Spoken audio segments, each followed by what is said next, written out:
Hello and welcome to Study point.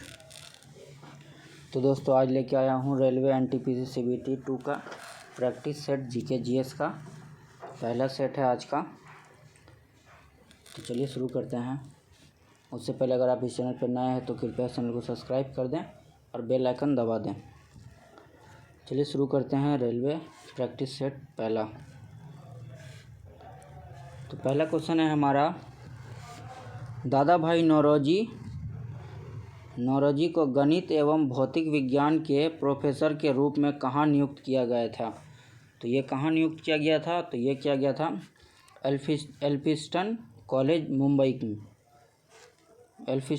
Mumbai में। Next question number 2 है, Panipat refinery किसके अंतर्गत आती है। तो पानीपत रिफाइनरी किसके अंतर्गत आती है, तो ये आती है IOCL के अंतर्गत। IOCL का फुल फॉर्म क्या होता है, तो इंडियन ऑयल कॉरपोरेशन लिमिटेड होता है। इंडियन ऑयल कॉरपोरेशन लिमिटेड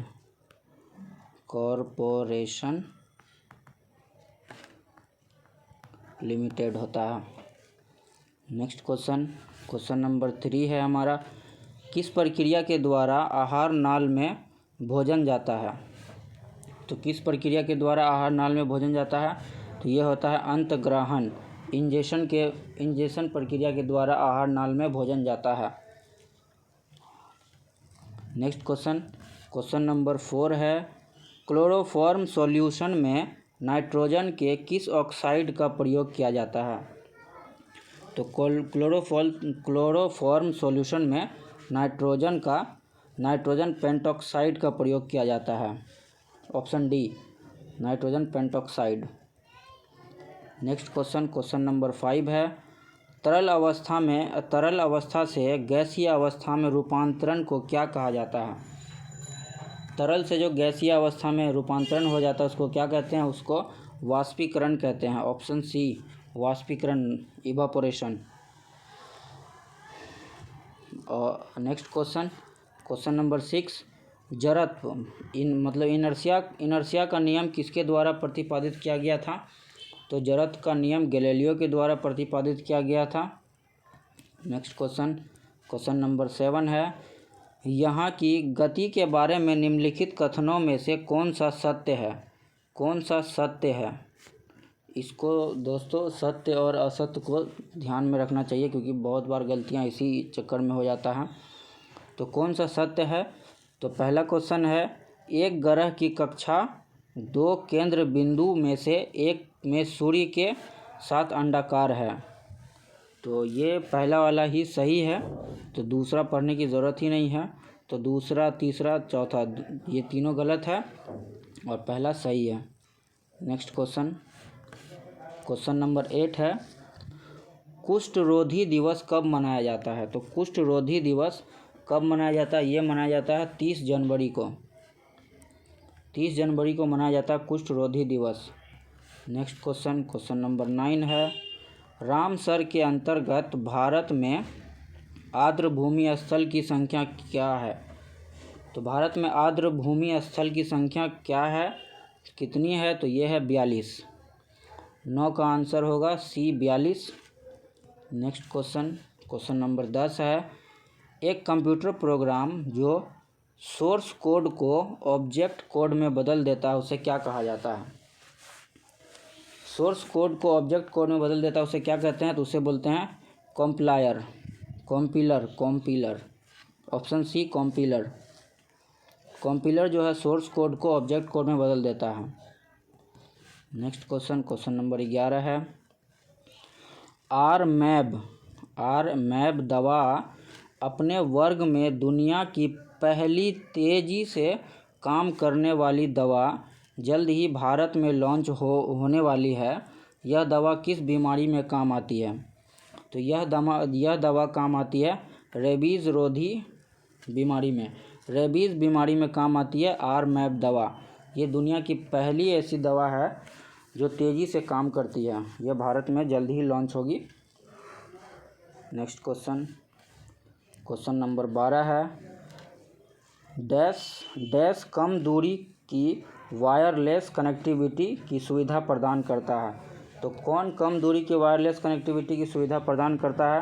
ये ब्लूटूथ जो है वायरलेस कनेक्टिविटी की सुविधा प्रदान करता है।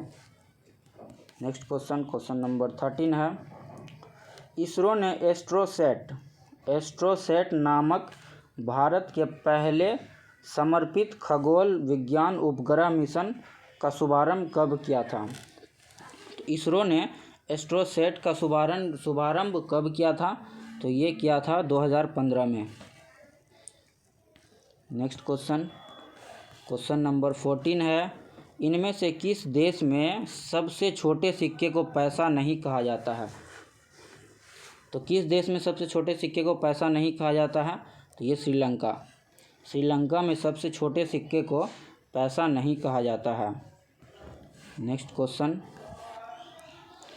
नंबर 15 है, भारत आने वाले निम्नलिखित विदेशी आगंतुकों पर विचार कीजिए। इन सब में भारत वह सही क्रम क्या है जिसके अनुसार इन लोगों ने भारत का भ्रमण किया था? तो इसका सही क्रम क्या क्या है? तो इसका होगा ऑप्शन होगा इसका ये 4 3 2 1। पहले मेगास्थनीज आया था, फिर आया था हैंसोंग, फिर फाहियान, उसके बाद अल-बरूनी सबसे लास्ट में आया था भारत भ्रमण के लिए।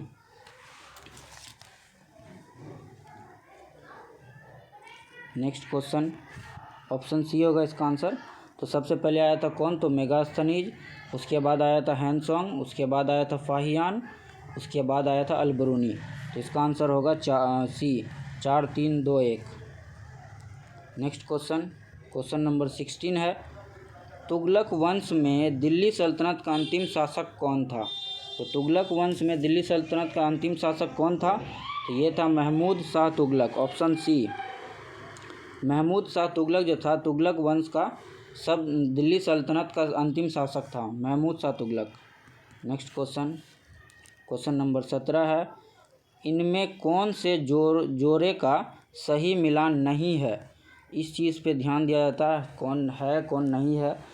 सत्य और असत्य में डाउट हो जाता कभी कभी जल्दीबाजी में पढ़ने में, तो इस चीज़ पे ध्यान देना है। तो इसमें सही मिलान नहीं है, कौन नहीं है? तो 17 का आंसर होगा ये सी, कांग्रेस सोशलिस्ट पार्टी का गठन 1938। ये गलत है, ये सही मिलान है। स्वराज पार्टी का गठन संकल्प हुआ था 1929 में, सही है। सरदार भगत सिंह की शहादत हुई थी 1931 में, ये भी सही है। और शिमला सम्मेलन 1945 में हुई थी, ये भी सही है। तो ये गलत है, कांग्रेस सोशलिस्ट पार्टी का गठन 1938 में नहीं हुई थी। नेक्स्ट क्वेश्चन नंबर 18 है हमारा, सूची 1 और सूची 2 से मिलान कीजिए और नीचे सूची में दिए गए कोड में सही उत्तर का चयन कीजिए। तो ये सूची 1 में शहर है, सूची 2 में नदियां हैं। तो कौन सा नदी किस शहर से होके गुजरती है? तो ये है जबलपुर से होके गुजरती है। कौन? तो नर्मदा। जबलपुर से होके गुजरती है नर्मदा। पेरिस में है सीन नदी। और लंदन में है टेम्स और लाहौर में है रावी नदी। तो इसका आंसर होगा ए का 2। तो ए का 2 किस में है? ए का 2, बी का 3। तो इसका आंसर होगा ए का 2, बी का 3, सी का 4, डी का 1। तो इसका आंसर होगा ए। नेक्स्ट क्वेश्चन नंबर 19 है, क्षेत्रफल के अनुसार भारत के बड़े राज्य इनमें से कौन से हैं? तो क्षेत्रफल के अनुसार भारत के बड़े राज्य इनमें से कौन से हैं? तो इनमें से सबसे बड़ा राज्य भारत का राज्य है, ऑप्शन ए होगा सही, राजस्थान, फिर महाराष्ट्र, फिर मध्य प्रदेश। क्षेत्रफल के दृष्टिकोण से भारत के बड़े राज्य हैं राजस्थान, महाराष्ट्र और Madhya Pradesh. Next question number 20 है, यदि वित्त मंत्री लोकसभा में वार्षिक बजट पारित कराने में असफल रहते हैं तो प्रधानमंत्री से क्या अपेक्षा रहती है? तो प्रधानमंत्री से क्या अपेक्षा रहती है? तो इसका अपेक्षा रहता है अपने मंत्रिमंडल का इस्तीफ़ा पेश करना। तो प्रधानमंत्री का अपेक्षा यही रहता है उनसे कि अपने मंत्रिमंडल का इस्तीफ़ा पेश करना। नेक्स्ट क्वेश्चन नंबर 21 है, किसके द्वारा प्रतिरोध को मापा जा सकता है? तो किसके द्वारा प्रतिरोध को मापा जा सकता है? तो ये है ओम मीटर और प्रतिरोध सेतु। ओम मीटर और प्रतिरोध सेतु के द्वारा प्रतिरोध को मापा जा सकता है। नेक्स्ट क्वेश्चन नंबर 22 है, वायु प्रदूषण के मामले में वनस्पति का सबसे अधिक प्रभावित होने वाला हिस्सा कौन सा है? तो वायु प्रदूषण के मामले में वनस्पति का सबसे अधिक प्रभावित होने वाला हिस्सा है, तो ये है वनस्पति की पत्तियाँ। ऑप्शन सी, वनस्पति की पत्तियाँ जो है वायु प्रदूषण से सबसे ज़्यादा प्रभावित होती है। नेक्स्ट क्वेश्चन नंबर 23 है, वह अभिक्रिया जिसमें अभिकारकों के बीच आयनों का आदान प्रदान शामिल है कहा जाता है? उसे क्या कहा जाता है? तो उसे कहा जाता है दोहरा विस्थापन। ऑप्शन डी दोहरा विस्थापन। नेक्स्ट क्वेश्चन नंबर 24, जब एक अम्ल सोडियम कार्बोनेट के साथ अभिक्रिया करता है तो कौन सी गैस का उत्पादन होता है? तो जब एक अम्ल जो है सोडियम कार्बोनेट के साथ अभिक्रिया करेगा तो कौन सी गैस उत्पादन होगी? तो उत्पादन होगी carbon dioxide. Next question number 25 है, भारत के संविधान की मौलिक अधिकारों की सूची में से निम्नलिखित में से किस संशोधन द्वारा संपत्ति के अधिकार को हटाया गया था? तो किस संशोधन के द्वारा संपत्ति के अधिकार को हटाया गया था? तो ये हटाया गया था 44वां संविधान संशोधन के 44वां संविधान संशोधन जो हुआ था उसमें संपत्ति के अधिकार को हटाया गया था। तो 44वां संविधान संशोधन कब हुआ था? तो ये हुआ था 1978 में। और उसके साथ ही 42वां संविधान संशोधन कब हुआ था? तो 1977 में हुआ था। और 46वां संविधान संशोधन कब हुआ था?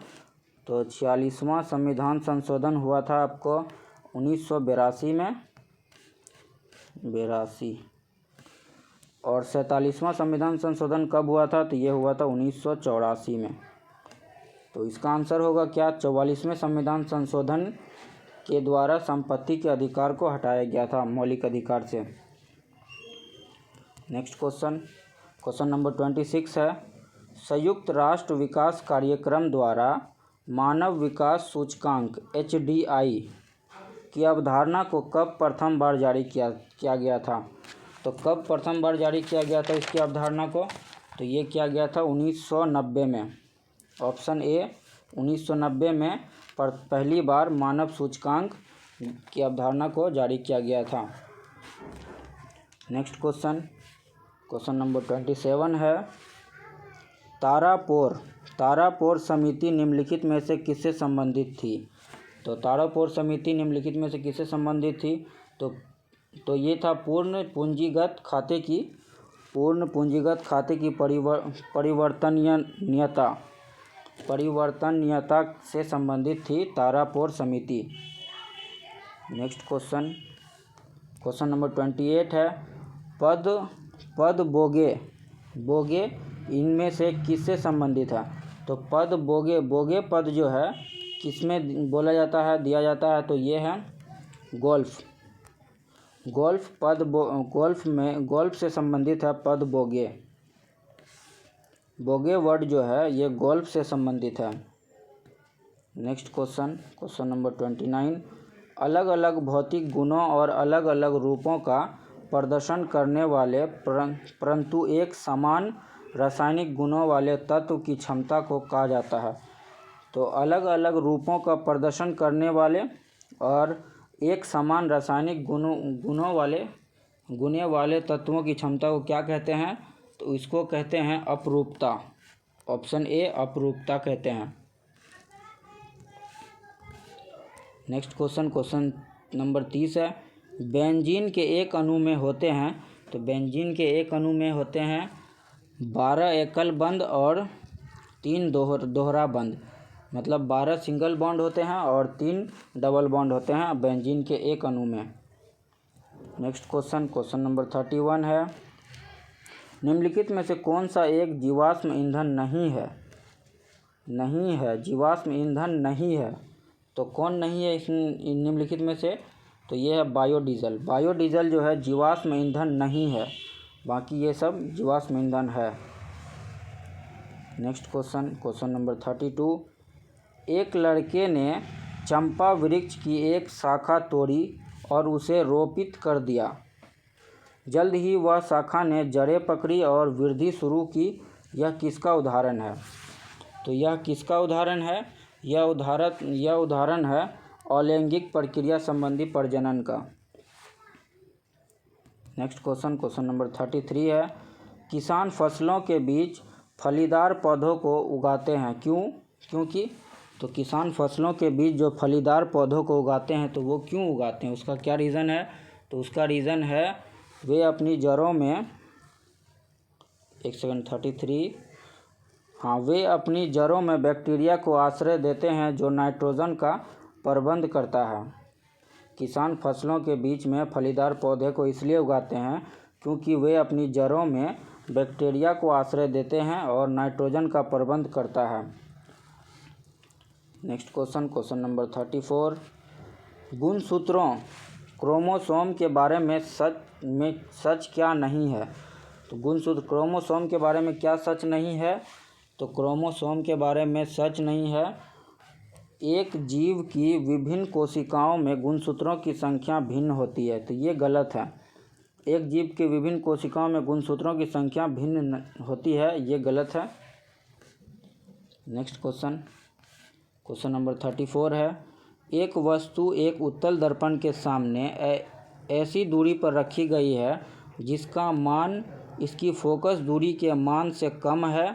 इनमें से कौन सा बनी हुई छवि की सबसे अच्छी व्याख्या करता है? मतलब एक वस्तु है उत्तल दर्पण के सामने ऐसी दूरी पर रखी गई है जिसका मान जो है इसकी फोकस दूरी के मान से कम है। फोकस दूरी के मान से कम है, तो इनमें से ऑप्शन में से कौन सही है? तो कैसा प्रतिबिंब बनेगा इसमें? तो ये बनेगा आभासी, सीधा और आवर्धन एक से कम।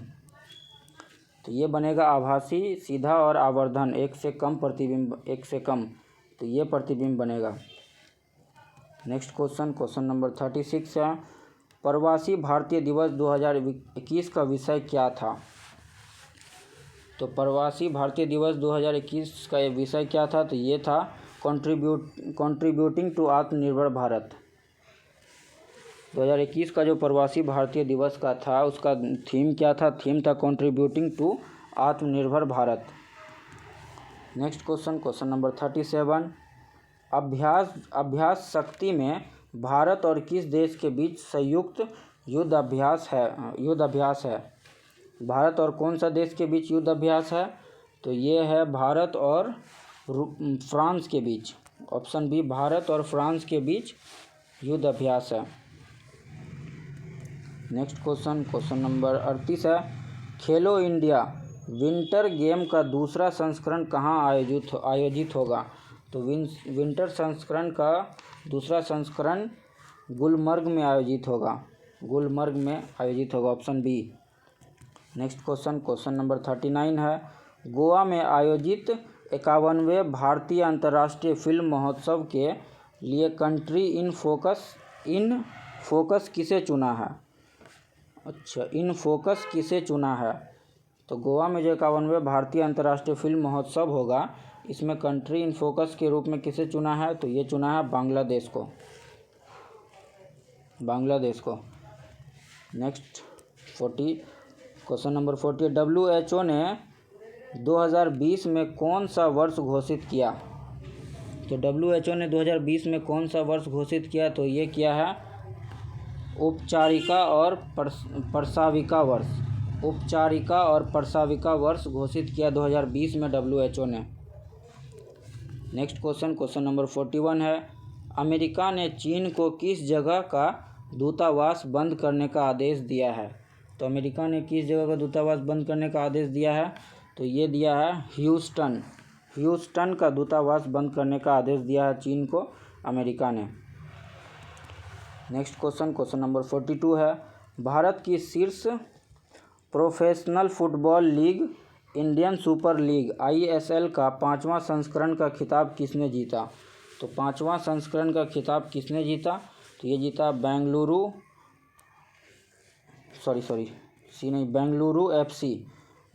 FC ने जीता है 5वां इंडियन सुपर लीग ISL का 5वां संस्करण का खिताब बेंगलुरु FC ने जीता। नेक्स्ट क्वेश्चन नंबर 43 है, निम्नलिखित में से कौन सा देश अरब देश नहीं है? तो कौन सा देश अरब देश नहीं है इन सब में? तो ये इजराइल अरब देश नहीं है। नेक्स्ट क्वेश्चन नंबर 44 है, ओपेक का मुख्यालय कहाँ है? तो ओपेक का मुख्यालय कहाँ है? ये है वियना ऑस्ट्रिया में। ओपेक का मुख्यालय वियना ऑस्ट्रिया में है। नेक्स्ट क्वेश्चन नंबर 45 है हमारा, सोमाली मरुभूमि किस महाद्वीप में है? सोमाली मरुभूमि किस महाद्वीप में है? ये है अफ्रीका महाद्वीप में है। ऑप्शन डी अफ्रीका महाद्वीप में है सोमाली मरुभूमि। नेक्स्ट क्वेश्चन नंबर 46 है, भारत पर आक्रमण करने वाला प्रथम देश? तो भारत पर आक्रमण करने वाला प्रथम देश कौन है? तो यह है फारस। नेक्स्ट क्वेश्चन नंबर 47 है, जैव विविधता दिवस कब मनाया जाता है? तो जैव विविधता दिवस कब मनाया जाता है? यह 22 मई को मनाया जाता है। ऑप्शन ए 22 मई को जैव विविधता दिवस मनाया जाता है। नेक्स्ट क्वेश्चन नंबर 48, धन विधेयक कहाँ पुनः स्थापित किया जाता है? धन विधेयक जो है मनी बिल कहाँ पुनः स्थापित किया जाता है? तो ये पुनः स्थापित किया जाता है लोकसभा में। ऑप्शन ए लोकसभा में स्थापित किया जाता है धन विधेयक। नेक्स्ट क्वेश्चन नंबर 49 है, फ्रांस में स्वतंत्रता, समानता और भ्रातृत्व का नारा कब बुलंद किया गया? स्वतंत्रता, समानता और भ्रातृत्व का नारा कब बुलंद किया गया फ्रांस में? तो ये किया गया है 1789 में। 1789 में ये नारा स्वतंत्रता, समानता और भ्रातृत्व का नारा बुलंद किया गया है। नेक्स्ट क्वेश्चन नंबर 50 है, पानी का कोई भी रूप जो बादलों से गिरता है उसे कहते हैं? पानी का कोई भी रूप जो बादल से गिरता है उसे क्या कहते हैं? तो उसे कहते हैं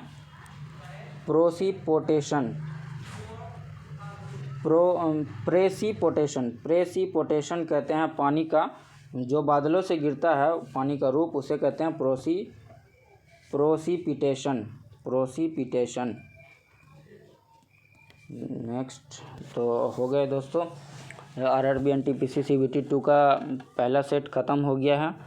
तो अगर ये वीडियो आपको अच्छा लगे तो इसे लाइक करें, अपने दोस्तों में शेयर करें, और इस चैनल पे अगर आप नए हैं तो इस चैनल को सब्सक्राइब करें और बेल आइकन दबा दें।